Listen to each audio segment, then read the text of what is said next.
ನಮಸ್ಕಾರ. ಕನ್ನಡ ಮೈಥಿಲಿ ವಾಹಿನಿಗೆ ಸ್ವಾಗತ. ಏನು ಇಲ್ಲಿ ನಾವು ಇವತ್ತು ಬಿಜೆಪಿ ಸೇವಾ ಸೌಧ ಶಿಡ್ಲಘಟ್ಟದಲ್ಲಿ ಬಂದಿರುವಂತಹ ವಿಶೇಷತೆ, ಸಮಸ್ತ ನಾಡಿನ ಜನತೆಗೆ ಯುಗಾದಿ ಹಬ್ಬದ ಶುಭಾಶಯಗಳನ್ನು ತಿಳಿಸಲು ವಿನೂತನವಾಗಿ ಒಂದು ಕಾರ್ಯಕ್ರಮವನ್ನು ಹಮ್ಮಿಕೊಂಡಿರ್ತಾರೆ ಅಂತೇಳಿ ನಿಮ್ಗೆ ಈಗಾಗಲೇ ಕುತೂಹಲ ಕೇಳಿಸಿರ್ಬೋದು. ಶಿಡ್ಲಘಟ್ಟದ ಸೇವಾ ಸೌಧ ಬಿಜೆಪಿ ಜಿಲ್ಲಾಧ್ಯಕ್ಷರಾದಂತಹ ಸಿಕಲ್ ರಾಮಚಂದ್ರೇಗೌಡರ ನೇತೃತ್ವದಲ್ಲಿ ಅವರ ಆದೇಶದಂತೆ ಈ ಒಂದು ನೀವು ನೋಡ್ತಾ ಇರ್ಬೋದು. ಮತ್ತೆ ವಿಶೇಷವಾಗಿ BLO ಅಂದ್ರೆ ಯಾರು ಬೂತ್ ಕಮಿಟಿಯಲ್ಲಿ ಕೆಲಸ ಮಾಡ್ತಾರೋ ಅಂಥವ್ರಿಗೆ ಇಲ್ಲಿ ಒಂದು ಹೆಣ್ಮಕ್ಳಿಗೆ ಒಂದು ಅರಿಶಿಣ ಕುಂಕುಮ ಮತ್ತೆ ಸೀರೆ, ಅಲ್ಲಿ ಕೆಲಸ ಮಾಡೋಂತಹ ಪುರುಷರಿಗೆ ಅವರಿಗೆ ಒಂದು ಕಿಟ್ ಕೊಡ್ತಾ ಇರುವಂತಹ ಒಂದು ಸನ್ನಿವೇಶ ನೋಡ್ತಾ ಇರ್ತೇವೆ. ಈಗಾಗಲೇ ಅವರೆಲ್ಲ ಬ್ಯಾಗ್ ಅಲ್ಲಿ ಸಿದ್ಧತೆ ಮಾಡ್ತಾ ಇರೋದು ನೋಡ್ತಾ ಇರ್ಬೋದು. ಯಾವೆಲ್ಲ ಇದೆ ಅನ್ನೋದನ್ನ ಅವ್ರನ್ನೇ ಕೇಳೋಣ. ಈಗಾಗಲೇ ಈ ಕಾರ್ಯಕ್ರಮಕ್ಕೆ ಎಲ್ಲ ರೀತಿ ಸಿದ್ಧತೆ ಮಾಡ್ಕೊಂಡಿರ್ತಾರೆ. ಇನ್ನೇನು ಮಧ್ಯಾಹ್ನದ ಮೇಲೆ ಇಲ್ಲಿ ಕಾರ್ಯಕ್ರಮ ನಡೆಸಲು ಎಲ್ಲಾ ರೀತಿಯ ಒಂದು ಸಿದ್ಧತೆಗಳನ್ನು ಮಾಡ್ಕೊಂಡಿರ್ತಾರೆ. ಇಲ್ಲಿ ಬಿಜೆಪಿಯ ನಗರ ಅಧ್ಯಕ್ಷರು ತ್ರಿವೇಣಿ ಮೇಡಮ್ ಅವರು ಇದ್ದಾರೆ. ಮೇಡಮ್ ನಮಸ್ತೆ. ನಮಸ್ಕಾರ. ಏನೆಲ್ಲ ಕಾರ್ಯಕ್ರಮಗಳು ಮಾಡ್ತಾ ಇದ್ರಿ ಮೇಡಮ್? ಸೀರೆ ಎಷ್ಟು ಕೊಡ್ತಾ ಇದ್ದೀರಿ? ಸೀರೆ ಒಬ್ಬೊಬ್ಬರಿಗೂ ಒಂದೊಂದು ಕೊಡ್ತಾ ಇದಾರೆ. ಮಹಿಳೆಯರಿಗೆ ಅರಿಶಿನ ಕುಂಕುಮ ಬಳೆ ಸೀರೆ ಒಂದ್ ಕಿಟ್ಟು, ಹೆಣ್ಮಕ್ಳಿಗೆ, ಗಂಡಸರಿಗೆ ಬರೀ ಒಂದ್ ಕಿಟ್ ಕೊಡ್ತಿದ್ದಾರೆ. ಮೇಡಮ್ ಕಿಟ್ ಅಲ್ಲಿ ಏನೇನಿರುತ್ತೆ ಅಂತ? ಕಿಟ್ಟಲ್ಲೂ ಎಲ್ಲ ಒಬ್ಬಟ್ಟು ಏನು ಯುಗಾದಿ ಹಬ್ಬಕ್ಕೆ ಏನೇನ್ ಬೇಕೋ ಎಲ್ಲಾನು ಕೊಡ್ತಿದ್ದಾರೆ. ವಿಶೇಷವಾಗಿ ಬೂತ್ ಅಲ್ಲಿ ಅಂತ ಹೇಳಿದ್ರೆ ಯಾರು ಕೊಡ್ತಾ ಇದಾರೆ? ಬೂತ್ ಮೆಂಬರ್ಸ್ ಇರ್ತಾರಲ್ವಾ, 12 ಮೆಂಬರ್ಸ್ ಇರ್ತಾರೆ ಒಂದು ಬೂತಿಗೆ. ಆ 12 ಸದಸ್ಯರಿಗೂ ಕೊಡ್ತಿದ್ದಾರೆ. ಎಲ್ಲಿ ಅವ್ರದ್ದೆಲ್ಲ ಈಗ ಇಲ್ಲಿ ಕರೆದು ಕಾರ್ಯಕ್ರಮ ಮಾಡಿ ಕೊಡೋದು? ಇಲ್ಲೇ 2 ಗಂಟೆಗೆ ಎಲ್ಲಾರ್ನು ಕರೆಸಿ ಎಲ್ಲಾರ್ಗೂ ಇಲ್ಲೇ ವಿತರಣೆ ಮಾಡ್ತಾರೆ. ಎಸ್, ಏನು ಶಿಡ್ಲಘಟ್ಟ ಸೇವಾ ಸೌಧದಲ್ಲೇ ಬೂತ್ ನಲ್ಲಿ ಕೆಲಸ ಮಾಡುವಂತಹ ಏನು ಬೂತ್ಗೆ 12 ಜನ ಆಯ್ಕೆ ಮಾಡಿದ್ದಾರೆ. 12 ಜನ ಕಷ್ಟಪಡುವಂತವ್ರಿಗೆ ಇದುವರೆಗೂ ಯಾವ ಪಕ್ಷನೂ ಈ ರೀತಿ ಗುರುತಿಸಿ ಕೊಟ್ಟಿಲ್ಲ ಅನ್ನೋ ಒಂದು ನಮ್ಮ ಹತ್ರ ರಿಪೋರ್ಟು. ಯಾಕಂತ ಹೇಳಿದ್ರೆ ಪಕ್ಷದ ದುಡಿಯೋಂಥ ಏನು ಬೂತಲ್ಲಿ ಕೆಲಸ ಮಾಡೋ ಅಂಥವ್ರಿಗೆ ಒಂದು ಹಬ್ಬಕ್ಕೆ ವಿಶೇಷವಾಗಿ ಶುಭಾಶಯ ಹೇಳೋದು ಅನ್ನೋದಕ್ಕಿಂತ ಅವ್ರಿಗೇನಾದ್ರೂ ಕೊಟ್ಟು ಶುಭಾಶಯ ಹೇಳೋಣ ಅನ್ನೋ ಒಂದು ಥಾಟ್ ಬಂದಿರೋದೇ ಗ್ರೇಟ್ ಅನ್ಸುತ್ತೆ. ಇಲ್ಲಿ ನೋಡ್ತಾ ಇರ್ಬೋದು ಈಗಾಗಲೇ ನಿಮ್ಗೆ ಎಲ್ಲಾ ರೀತಿಯ ಇಲ್ಲಿ ಮಹಿಳಾ ಕಾರ್ಯಕರ್ತರು, ಮಹಿಳಾ ಮುಖಂಡರು ಅದ್ರ ಸಿದ್ಧತೆ ಮಾಡ್ತಾ ಇದ್ದಾರೆ. ಮೇಡಮ್ ಈಗ ಎಸ್, ಈಗಾಗಲೇ ನಾವು ತಿಳಿಸಿದಂತೆ ಇಲ್ಲಿ ಯಾವೆಲ್ಲ ಸಿದ್ಧತೆಗಳಾಗ್ತಾ ಇದೆ. ಈ ಸಂಭ್ರಮ ಯುಗಾದಿಯನ್ನು ವಿಶೇಷವಾಗಿ 2026ರಲ್ಲಿ ಏನು ಮಧ್ಯಪ್ರಾಚ್ಯದಲ್ಲಿ ಯುದ್ಧಗಳ ಕಾರ್ಮೋಡ ಆಗ್ತಾ ಇದೆ, ಭಾರತದಲ್ಲೇ ಇಲ್ಲ. ವಿಶೇಷವಾಗಿ ಹೇಳ್ಬೇಕಂತ ಹೇಳಿದ್ರೆ ಶಿಡ್ಲಘಟ್ಟ ಸೇವಾ ಸೌಧ ಬಿಜೆಪಿ ಕಚೇರಿಯಲ್ಲಿ ನಮಸ್ಕಾರ ಬೂತ್ ಅಲ್ಲಿ ಕೆಲಸ ಮಾಡೋ ಅಂತವ್ರನ್ನ ಮಾಡ್ತಾ ಇದ್ದೀರಿ. ಯಾವ ತರ ಅನಿಸ್ತಾ ಇದೆ ಸರ್ ನಿಮಗೆ? ಮೊದಲನೇ ಬಾರಿಗೆ ಶಿಡ್ಲಘಟ್ಟ ವಿಧಾನಸಭಾ ಕ್ಷೇತ್ರದ ಎಲ್ಲ ನಮ್ಮ ಬಾಂಧವರಿಗೂ ಯುಗಾದಿ ಹಬ್ಬದ ಶುಭಾಶಯಗಳು ಹಾಗೂ ರಂಜಾನ್ ಹಬ್ಬದ ಶುಭಾಶಯಗಳನ್ನು ಹೇಳ್ತಾ, ಈಗಾಗಲೇ ನಿಮಗೆಲ್ಲ ತಿಳಿದಿರೋ ಹಾಗೆ RCG ಫೌಂಡೇಶನಿಂದ ಸಿಕಲ್ ರಾಮಚಂದ್ರೇಗೌಡರ ಒಂದು ನೇತೃತ್ವದಲ್ಲಿ ಪ್ರತಿ ವರ್ಷವೂ ನಮ್ಮ ಯುಗಾದಿ ಹಬ್ಬ ಅಂತ ಹೇಳಿದ್ರೆ ನಮಗೆಲ್ಲ ಒಂದು ಹರ್ಷ, ಹೊಸ ವರ್ಷದ ರೀತಿ. ಅದೇ ನಿಟ್ಟಿನಲ್ಲಿ ಪ್ರತಿ ವರ್ಷವೂ ಎಲ್ರಿಗೂ ಸಹ ಕೇವಲ ಶುಭಾಶಯ ಹೇಳೋದ್ರ ಅಷ್ಟಕ್ಕೆ ಸೀಮಿತ ಮಾಡದೆ ಪ್ರತಿಯೊಬ್ಬ ಹೆಣ್ಮಗುಗೂ ಒಂದು ಅರಿಶಿನ ಕುಂಕುಮ ಕೊಡೋದ್ರ ಮುಖಾಂತರ ಹಾಗೂ ಪ್ರತಿಯೊಂದು ಬೂತ್ನಲ್ಲೂ ನಮ್ಮ ಕಾರ್ಯಕರ್ತರನ್ನು ಗಮನಿಸಿ ಅವರಿಗೆ ಒಂದು ಆಹಾರದ ಕಿಟ್ಗಳನ್ನು ಕೊಡೋದ್ರ ಮುಖಾಂತರ ಈ ಒಂದು ಯುಗಾದಿ ಹಬ್ಬವನ್ನು ಆಚರಿಸ್ಕೊತಾ ಬಂದಿದ್ದಾರೆ. ಅದೇ ನಿಟ್ಟಿನಲ್ಲಿ ನಮ್ಮ ಮುಸಲ್ಮಾನ್ ಬಾಂಧವರು, ಯಾಕಂತ ಹೇಳಿದ್ರೆ ನಾವೆಲ್ಲರೂ ಭಾರತೀಯರು, ನಮಗೆಲ್ಲ ಪಕ್ಷ ಭೇದ ಇಲ್ಲ. ಹಬ್ಬ ಅಂತ ಹೇಳಿದ್ರೆ ಹಬ್ಬದ ಹರಿದಿನಗಳಲ್ಲೂ ನಾವು ಮುಸಲ್ಮಾನರ ಮನೆಗೂ ಹೋಗ್ತೀವಿ, ಹಿಂದೂಗಳ ಮನೆಗೂ ಹೋಗ್ತೀವಿ. ಎಲ್ಲರನ್ನೂ ಸಹ ಅಣ್ಣ ತಮ್ಮಂದರ ರೀತಿಯಲ್ಲಿ ನಾವು ಸ್ವೀಕಾರ ಮಾಡೋದ್ರ ಮುಖಾಂತರ ಈ ಒಂದು ವರ್ಷವನ್ನು ಆಚರಣೆ ಮಾಡಬೇಕು ಅಂತೇಳಿ ಸಿಕಲ್ ರಾಮಚಂದ್ರೇಗೌಡರು ನಿಶ್ಚಯ ಮಾಡಿ ಅವರ ಒಂದು ನೇತೃತ್ವದಲ್ಲಿ ಇವತ್ತೊಂದು ದಿವಸ ನಮ್ಮ ಶಿಡ್ಲಘಟ್ಟ ವಿಧಾನಸಭಾ ಕ್ಷೇತ್ರದಲ್ಲಿ ಯಾರೆಲ್ಲ ಬಡ ರೇಖೆಗಿಂತ ಕೆಳವರ್ಗದಲ್ಲಿ ಇದ್ದಾರೆ ಅವ್ರನ್ನೆಲ್ಲ ಗುರುತಿಸೋದ್ರ ಮುಖಾಂತರ ಆ ಜವಾಬ್ದಾರಿಯನ್ನು ನಮ್ಮ ಕ್ಷೇತ್ರದ ಮುಖಂಡರಿಗೆ ಬಿಟ್ಟಿದ್ದೀವಿ. ಆಯಾ ಬೂತ್ನಲ್ಲಿ ಯಾರೆಲ್ಲ ಬಡ ರೇಖೆಗಿಂತ ಕಡಿಮೆ ಇದ್ದಾರೆ ಅಂತ ಬಡವರಿಗೆ ಹಬ್ಬ ಮಾಡಲಿಕ್ಕೆ, ಹರ್ಷ ಪಡಲಿಕ್ಕೆ ಪಾಪ ಅವ್ರಿಗೆ ತುಂಬ ತೊಂದರೆ ಇರ್ತದೆ. ಯಾಕಂದರೆ ಕೂಲಿ ನಾಲಿ ಮಾಡಿ ಅವರು ಪಾಪ ಜೀವನ ಸಾಗಿಸ್ತಾ ಇರ್ತಾರೆ.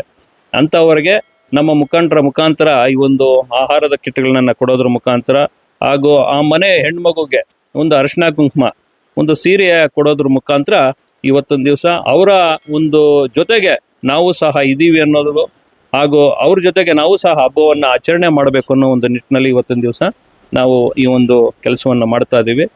ಈ ವರ್ಷಕ್ಕೆ ನಾವು ಏನು ಅದನ್ನು ಕೊನೆಗಾಣಿಸೋದಿಲ್ಲ. ನಾವು ಮುಂದಿನ ದಿನಗಳಲ್ಲೂ ಸಹ ಈ ಒಂದು ಹಬ್ಬವನ್ನು ಇದೇ ರೀತಿ ನಾವು ಬಡವರೊಂದಿಗೆ ಹಾಗೂ ನಮ್ಮ ವಿಶೇಷವಾದ ಕಾರ್ಯಕರ್ತರೊಂದಿಗೆ ಆಚರಣೆ ಮಾಡಬೇಕು ಅಂತೇಳಿ ನಿಶ್ಚಯ ಮಾಡಿರ್ತೀವಿ. ಸರ್, ಈಗ ನೀವು ಇಲ್ಲಿ ಕಿಟ್ಟು ನಗರದ ವಾಸಿಗಳಿಗೆ ಇಲ್ಲೇ ಬಂದು ಕೊಡೋದು ಕಾರ್ಯಕ್ರಮ ಏನಾದರೂ ಹಂಚ್ಕೊಂಡು ಈಗ ಮಾಡಿರ್ತೀರಿ. ವಿಶೇಷವಾಗಿ ಹಳ್ಳಿಗಳ ಭಾಗದಲ್ಲಿ ಅವ್ರು ಇಲ್ಲಿಗೆ ಕರಿತಾ ಇದ್ರೆ ಇಲ್ಲ ಅಂದ್ರೆ ಅಲ್ಲಿಗೆ ಕಳಿಸ್ತಾ ಇದ್ರು ಸರ್? ಈಗ ಏನಾಗ್ತದೆ, ಯುಗಾದಿ ಹಬ್ಬ ಶುಭಾಶಯಗಳನ್ನ ನಾವು ಹಳ್ಳಿ ಭಾಗದ ಜನಗಳಿಗೆ ಬೂತ್ ಮಟ್ಟದಲ್ಲಿ ಹೋಗಿ ಮಾಡಬೇಕು ಅನ್ನೋದನ್ನ ನಿಶ್ಚಯ ಮಾಡಿದ್ವಿ. ಯಾರು ಸಾದಲಿ ಹೋಬಳಿ ಆಗಿರ್ಬೋದು ಹಾಗೂ ಚಿಲಕನೇರು ಹೋಬಳಿ ಆಗಿರ್ಬೋದು, ಬರ್ಲಿಕ್ಕೆ ತುಂಬಾ ದೂರ ಇರ್ತಕ್ಕಂಥ ಪ್ರದೇಶಗಳಿಗೆ ನಾವು ಅಲ್ಲಿಗೆ ಕಿಟ್ಗಳನ್ನ ಕಳಿಸ್ತಕ್ಕಂಥ ಕೆಲಸ ಮಾಡ್ತಾ ಇದ್ವಿ. ಅಲ್ಲಿ ನಮ್ಮ ಮುಖಂಡರು ಅವರ ನೇತೃತ್ವದಲ್ಲಿ ಯಾರಿಗೆ ಆ ಕಿಟ್ಗಳನ್ನ ಕೊಡಬೇಕು ಅನ್ನೋದನ್ನ ಅವರು ಡಿಸೈಡ್ ಮಾಡ್ತಾರೆ. ಅವರು ಆ ಭಾಗದಲ್ಲಿ ಆ ಬೂತ್ ಮಟ್ಟದಲ್ಲಿ ಅವರು ಕೊಡ್ತಕ್ಕಂಥ ಕೆಲಸ ಮಾಡ್ತಾರೆ. ಪ್ರತಿ ಕಡೆನೂ ನಾವು ರಾಮಚಂದ್ರೇಗೌಡರನ್ನ ಕಳಿಸ್ಲಿಕ್ಕೆ ಆಗೋದಿಲ್ಲ. ಹಾಗಾಗಿ ನಮ್ಮ ಈ ಕಸಬಾ ಹಾಗೂ ಜಮ್ಮಂಕೋಟೆ ಹಾಗೂ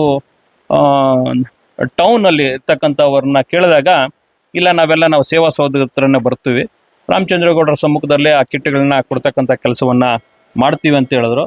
ಅವರ ಏನು ಹೇಳಿದ್ದಾರೆ ಅದೇ ರೀತಿಯಾಗಿ ಇವತ್ತಿನ ದಿವಸ ಸೇವಾ ಸೌಧದಲ್ಲಿ ನಮ್ಮ ಕಸಬಾ, ಜಂಗಮಕೋಟೆ ಹಾಗೂ ನಗರ ಇಷ್ಟು ಭಾಗದ ಜನಗಳನ್ನ ಇಲ್ಲಿ ಕರೆಸಿ ಇಲ್ಲೇ ಕೊಡ್ತಕ್ಕಂಥ ಕೆಲಸವನ್ನ ಇವತ್ತೊಂದು ದಿವಸ ಮಾಡ್ತಾ ಇದೀವಿ. ಜಮ್ಮಕೋಟೆ ಭಾಗ ಸ್ವಲ್ಪ ದೂರ ಇದ್ರೂ ಇಲ್ಲಣ್ಣ ನಾವು ಅಲ್ಲಿಗೆ ಬರ್ತೀವಿ ಅಂತ ಹೇಳಿದ್ರು. ಅವರ ಅನುಕೂಲ ಯಾವ ರೀತಿ ಇದೆ ಆ ಅನುಕೂಲಕ್ಕೆ ತಕ್ಕಂಗೆ ನಾವು ಮಾಡ್ತಾ ಇದೀವಿ.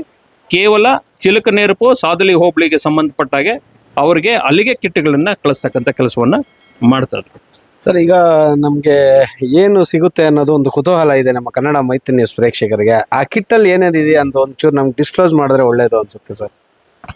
ಈಗ ಈ ಕಿಟ್ನಲ್ಲಿ ಈ ರೀತಿಯಾದ ಒಂದು ಬ್ಯಾಗನ್ನ ಕೊಡೋದ್ರ ಮುಖಾಂತರ ಯುಗಾದಿ ಹಬ್ಬದ ಶುಭಾಶಯಗಳು ಅಂತ ನಾವು ರಾಮಚಂದ್ರೇಗೌಡರ ಒಂದು ನೇತೃತ್ವದಲ್ಲಿ ಮಾಡ್ತಾ ಇದ್ದೀವಿ.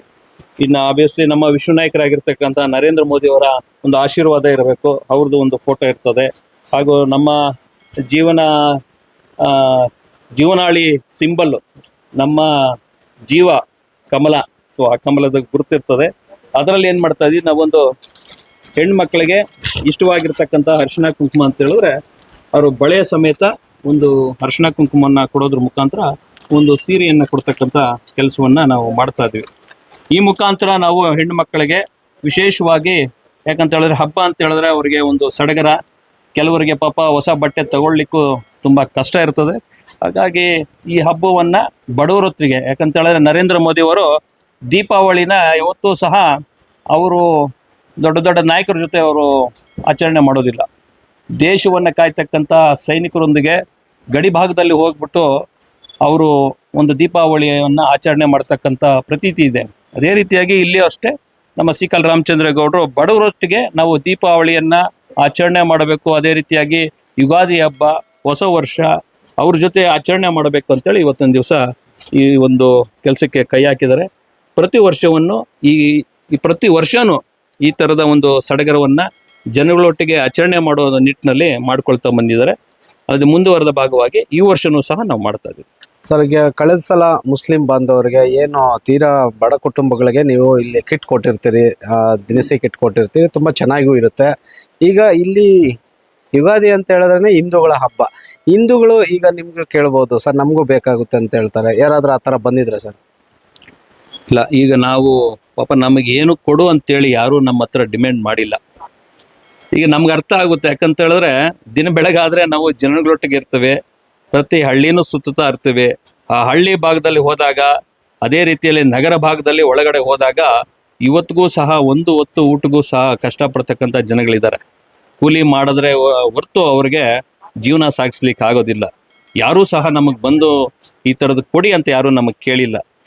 ಯಾಕಂತೇಳಿದ್ರೆ ಜನಗಳಲ್ಲಿ ಜನಸೇವೆಗಾಗಿ ಸಮಾಜ ಸೇವೆ ಮಾಡಲಿಕ್ಕೆ ಬಂದಿರತಕ್ಕಂಥ ರಾಮಚಂದ್ರೇಗೌಡರು ಜನಗಳ ಮನದಲ್ಲಿ ಏನಿದೆ ಅನ್ನೋದನ್ನ ಅರ್ಥ ಮಾಡ್ಕೊಂಡಿದ್ದಾರೆ. ಹಾಗಾಗಿ ವರ್ಷಪೂರ್ತಿ ಕೊಡ್ಲಿಕ್ಕೆ ಆಗ್ಲಿಲ್ಲ ಅಂತ ಹೇಳಿದ್ರು ಹಬ್ಬದ ದಿನ ಆದ್ರೂ ಅವರು ಹೊಟ್ಟೆ ತುಂಬ ಊಟ ಮಾಡಲಿ, ಅವರೊಟ್ಟಿಗೆ ನಾವು ಇದೀವಿ ಅನ್ನೋ ಒಂದು ಧೈರ್ಯವನ್ನ ಕೊಡೋದ್ರ ಮುಖಾಂತರ ಇವತ್ತೊಂದು ದಿವಸ ಒಂದು ಆಹಾರದ ಕಿಟ್ಟನ್ನ ಕೊಡ್ತಕ್ಕಂಥ ಕೆಲಸವನ್ನ ಮಾಡ್ತಾ ಇದೀವಿ. ಅದರಲ್ಲಿ ಹಬ್ಬಕ್ಕೆ ಸರಿ ಹೋಗ್ತಕ್ಕಂಥ ಎಲ್ಲ ಸಾಮಗ್ರಿಗಳನ್ನು, ಎಣ್ಣೆ ಇರ್ಬೋದು, ಒಂದು ಸಕ್ಕರೆ ಇರ್ಬೋದು, ಅದೇ ರೀತಿಯಾಗಿ ಅಕ್ಕಿ ಇರ್ಬೋದು, ಬೇಳೆ ಇರ್ಬೋದು, ಈ ರೀತಿಯಾಗಿ ಹಬ್ಬಕ್ಕೆ ಏನು ಬೇಕೋ ಅದನ್ನೆಲ್ಲ ಒಂದು ಪ್ಯಾಕ್ ಮಾಡಿ ಕೊಡ್ತಕ್ಕಂಥ ಕೆಲಸ ಮಾಡ್ತಾ ಇದ್ವಿ. ಇದೇ ನಿಟ್ಟಿನಲ್ಲಿ ರಂಜಾನನ್ನು ಸಹ ಎಲ್ಲರೂ ಶ್ರೀಮಂತರಿಲ್ಲ, ಅಲ್ಲೂ ಸಹ ಬಡ ರೇಖೆಗಿಂತ ಯಾರು ಕೆಳಮಟ್ಟದಲ್ಲಿದ್ದಾರೆ ಅವ್ರನ್ನ ಗುರುತಿಸಿ ಅವ್ರಿಗೂ ಸಹ ನಮ್ಮ ಮುಸಲ್ಮಾನ್ ಬಾಂಧವ್ರಿಗೂ ಸಹ ಒಂದು ಆಹಾರ ಕಿಟ್ಟವನ್ನು ಕೊಡ್ತಕ್ಕಂಥ ಕೆಲಸ ಮಾಡಿದ್ವಿ. ಎಲ್ಲರೂ ಸಂತೋಷ ವ್ಯಕ್ತಪಡಿಸಿದ್ದಾರೆ. ಪ್ರತಿಯೊಬ್ಬರೂ ಸಹ ನಮಗೆ ಆ ಕಿಟ್ನ ಪಡ್ಕೊಳ್ಬೇಕಾದ್ರೆ ದೇವ್ರು ಒಳ್ಳೇದು ಮಾಡ್ಲಿನಪ್ಪ ಅನ್ನೋ ಒಂದು ಆಶೀರ್ವಾದ ಮಾಡ್ತಾ ಇದಾರೆ. ಎಷ್ಟು ದುಡ್ಡಿದ್ರೆ ಏನು ಪ್ರಯೋಜನ, ಆ ಒಂದು ಆಶೀರ್ವಾದ ಅದು ಬಡ ಜನಗಳ ಕಡೆಯಿಂದ ಬರ್ತದಲ್ಲ. ನಮ್ಮ ಹೊಟ್ಟೆಗೆ ಊಟವನ್ನ ಕೊಡ್ತಕ್ಕಂಥವ್ರನ್ನ ನೆನ್ಸ್ಕೊಂಡು ಅವ್ರು ಊಟ ಮಾಡ್ತಾರಲ್ವಾ, ಆ ಒಂದು ಆಶೀರ್ವಾದ ಅದಕ್ಕಿಂತ ದೊಡ್ಡದು ಇನ್ಯಾವುದು ಇಲ್ಲ ಅಂತ ನಾವು ಭಾವಿಸ್ತೀವಿ. ಎಸ್, ಈಗಾಗಲೇ ಶಿಡ್ಲಘಟ್ಟದಲ್ಲಿ ಬಿಜೆಪಿ ಸೇವಾ ಸೌಧ ಎಲ್ಲರ ಧರ್ಮಗಳಿಗೂ ಹಂಚು ತಿನ್ನಬೇಕನ್ನೋ ಒಂದು ಸಿದ್ಧಾಂತದ ಮೇರೆಗೆ ಕಳೆದ ಸಲ ರಂಜಾನ್ ಹಬ್ಬವನ್ನು ಬಡ ಮುಸ್ಲಿಂ ಕುಟುಂಬಗಳಿಗೆ ಏನು ಕಿಟ್ ಹಂಚಿದ್ರು, ಅದೇ ರೀತಿ ಇಲ್ಲಿ ಬಿಜೆಪಿಯಲ್ಲಿ ಸೇವೆ ಮಾಡುವಂತಹ ಬೂತ್ ಕಮಿಟಿಯ ಒಂದು ಬೂತ್ನ 12 ಜನಗಳಿಗೆ ಇಲ್ಲಿ ಇದು ಮಾಡ್ತಾ ಇರೋದಕ್ಕೆ ತುಂಬಾ ಅವ್ರ ಮೇಲೆ ಗೌರವ ಹೆಚ್ಚಾಯಿತು. ವಿಶೇಷವಾಗಿ ಬಿಜೆಪಿ ಪಕ್ಷದಲ್ಲಿ ಕಾರ್ಯಕರ್ತರ ಪಕ್ಷ ಅಂತಾರೆ. ಅದರಿಂದ ಇವತ್ತು ಇಷ್ಟೆಲ್ಲ ನೋಡ್ತಾ ಇದ್ರೆ ಇನ್ನಷ್ಟು ಇವರಿಗೆ ಯಶಸ್ಸು ಸಿಗಲಿ ಅಂತೇಳಿ ನಮ್ಮ ಕನ್ನಡ ಮೈತ್ರಿಯೂ ಸಹ ಈ ಸಂದರ್ಭದಲ್ಲಿ ಬೇಡ್ಕೊಳ್ತಾ ಇದ್ದೀವಿ. Thank you sir. ಚೆನ್ನಾಗಿ ಚಿಟ್ಚಾಟ್ ಅವರು ಟ್ಯಾಗರು ಸರ್, ನಮಸ್ಕಾರ ಸರ್. ನಮಸ್ತೆ. ಇದು ವಿಶೇಷವಾಗಿ ಈ ವರ್ಷ ಆಗ್ತಾ ಇರೋದಕ್ಕೆ ಇಲ್ಲಿ ಈ ತರ ವಾತಾವರಣ ಆಗಿರೋದಕ್ಕೆ ನಿಮ್ಗೆ ಯಾವ ತರ ಅನಿಸ್ತಾರೆ? ಸರ್, ತುಂಬಾ ಸಂತೋಷ ಆಗ್ತಿದೆ. ಇದು ವರ್ಷ ಯಾವ ತರ ಕೊಡಬೇಕು ಅದೇ ತರ ಇದೇ ಈ ವರ್ಷನೂ ಕೊಡ್ತಿದ್ದಾರೆ. ಸೊ ಮುಖ್ಯವಾಗಿ ಹೆಣ್ಮಕ್ಳಿಗೆ ಸೀರೆ ಮತ್ತೆ ಅರಿಶಿನ ಕುಂಕುಮ ಕೊಡ್ತಿದ್ರೆ ತುಂಬಾ ಸಂತೋಷ. ಮತ್ತೆ ಪ್ರತಿಯೊಂದು ಬೂತ್ಗೂ 12 ಜನಕ್ಕೆ ಕಿಟ್ಟು ಮತ್ತೆ ಹೆಣ್ಮಕ್ಳಿಗೆ ಅರಿಶಿನ ಕುಂಕುಮ ಮತ್ತೆ ಸೀರೆ ಕೊಡ್ತಿದ್ದಾರೆ. ಈ ನಮ್ಮ ಕ್ಷೇತ್ರದಲ್ಲಿ ಕೊಡ್ತಿರೋದು ನಮ್ಗೆ ತುಂಬಾ ಸಂತೋಷ ಆಗ್ತಿದೆ. ಏನು ಯಾವ ತರ ಮಾಡ್ತಾ ಇದ್ದಾರೆ? ಇದುವರೆಗೂ ಈ ತರ ಕಾರ್ಯಕ್ರಮಗಳು ನಡೆಸಿದ್ರ ಬೇರೆ ಪಕ್ಷದಲ್ಲಿ ಆಗಿರ್ಬೋದು, ನಿಮ್ಮ ಪಕ್ಷದಲ್ಲೇ ಆಗಿರ್ಬೋದು? ಸರಿ, ಈಗ ಯುಗಾದಿ ಹಬ್ಬ ಎಲ್ಲ ಶಿಡ್ಲಘಟ್ಟ ಜನತೆಗೆ ಯುಗಾದಿ ಹಬ್ಬದ ಶುಭಾಶಯಗಳನ್ನ ಹೇಳ್ತಾ, ಇವತ್ತು ಸಿಕಲ್ ರಾಮಚಂದ್ರೇಗೌಡರು ಪ್ರತಿಯೊಬ್ಬ ಮುಖಂಡನ್ನು ಗುರುತಿಸಿ ಈ ಪ್ರತಿಯೊಂದು ಬೂತ್ ಮಟ್ಟದಲ್ಲಿ 12 ಜನ ಮುಖಂಡರುಗಳಂತ ನೇಮಕ ಮಾಡಿ ಯಾವುದೇ ಪಕ್ಷದಲ್ಲಿ ಈ ರೀತಿ ವಿಭಿನ್ನವಾಗಿ ಪಕ್ಷದ ಮುಖಂಡರನ್ನು ಗುರುಸೋಂಥ ಕೆಲಸ ಯಾರೂ ಮಾಡಲಿಲ್ಲ ಇದುವರೆಗೂ. ಬಿಜೆಪಿ ಕಟ್ಟುವಂಥ ಕೆಲಸ ಮಾಡ್ತಿದ್ದಾರೆ.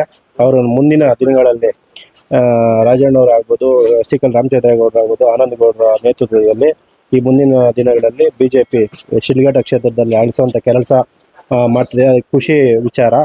ಇವತ್ತು ಏನು ತಾಲೂಕಲ್ಲಿ ಬಿಜೆಪಿನೇ ಇರಲಿಲ್ಲ, 2000-3000 ಓಟ್ ಬೀಳ್ತಾ ಇದ್ದಿದ್ದು ಕಾಲದಲ್ಲೇ ಇವತ್ತೇನೋ ಬಂದು ಎಲ್ಲರೂ ಈ 3 ಮುಖಂಡರ ನೇತೃತ್ವದಲ್ಲಿ ಬಿಜೆಪಿ ಅರಳಿಸೋಂಥ ಕೆಲಸ ಮಾಡಿದ್ವಿ. ಇವತ್ತು ನರೇಂದ್ರ ಮೋದಿ ಇಡೀ ದೇಶದಲ್ಲಿ ನಿನ್ನೆ ನೋಡ್ಬೋದು ನೀವು, ನೇಪಾಳದಲ್ಲಿ 31 ರೂಪಾಯಿ 51 ರೂಪಾಯಿ ಪೆಟ್ರೋಲ್ ಡೀಸೆಲ್ ಒಂದೇ ದಿನ ಏರಿಕೆ ಮಾಡಿದ್ರು. ಇದುವರೆಗೂ ಯುದ್ಧ ಪ್ರಾರಂಭ ಆದ್ರೂ ಏರಿಕೆ ಮಾಡಲಿಲ್ಲ. ಆಮೇಲೆ ಗ್ಯಾಸ್ ಸಿಲಿಂಡರ್ ಅಷ್ಟೇ, ಇವತ್ತು ಗ್ಯಾಸ್ ಸಿಲಿಂಡರ್ಗಳದ್ದು ಏನು ಕಮರ್ಷಿಯಲ್ ಸಿಗ್ತಾ ಇಲ್ಲ ಅಂತ ಒಂದು ಮಾಹಿತಿ ಅಷ್ಟೇ.